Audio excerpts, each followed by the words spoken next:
உங்கள் சிஸ்டம் ஸ்லோவாக இருக்கா? அப்போ ஏஐ பயன்படுத்தி உங்கள் சிஸ்டமோட ஸ்பீடை பூஸ்ட் பண்ணலாமா அப்படின்னு தான் நினைக்கிறீங்க. வாங்க எப்படின்னு பார்க்கலாம். ஜெமினி சிஎல்ஏ உங்கள் சிஸ்டமில் இன்ஸ்டால் பண்ணுங்கள்.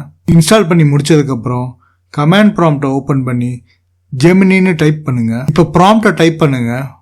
My computer is slow, create a batch script file in my desktop to speed up my பிசின்னு கொடுங்க. இப்போ இது ஆட்டோமேட்டிக்காக ஒரு பேட்ச் ஃபைலை கிரியேட் பண்ணும். இப்போ ஃபைல்ஸை கிரியேட் பண்ண உங்கள்கிட்ட பெர்மிஷன் கேட்கும். எல்லாத்துக்கும் நீங்கள் எஸ்ன்னு கொடுத்துருங்க.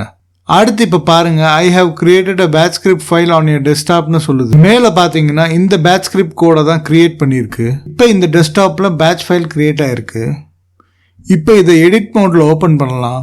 பார்த்தீங்கன்னா கோடு எழுதியிருக்கு. இந்த பேட்ச் ஸ்கிரிப்ட் ஃபைலை நீங்கள் டைரெக்டாக ரன் பண்ணலாம். டபுள் கிளிக் பண்ணால் இப்போ உங்கள் சிஸ்டத்தில் இருந்த user temporary file, Windows temporary file, prefetch ஃபைல்ஸ்லாம் டெலீட் ஆயிடுச்சு.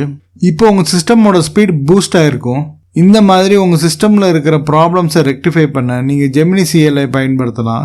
ஜெமினி சிஎல்ஐ எப்படி இன்ஸ்டால் பண்ணுறதுன்னு ஏற்கனவே நம்ம சேனலில் ஒரு வீடியோ இருக்குது.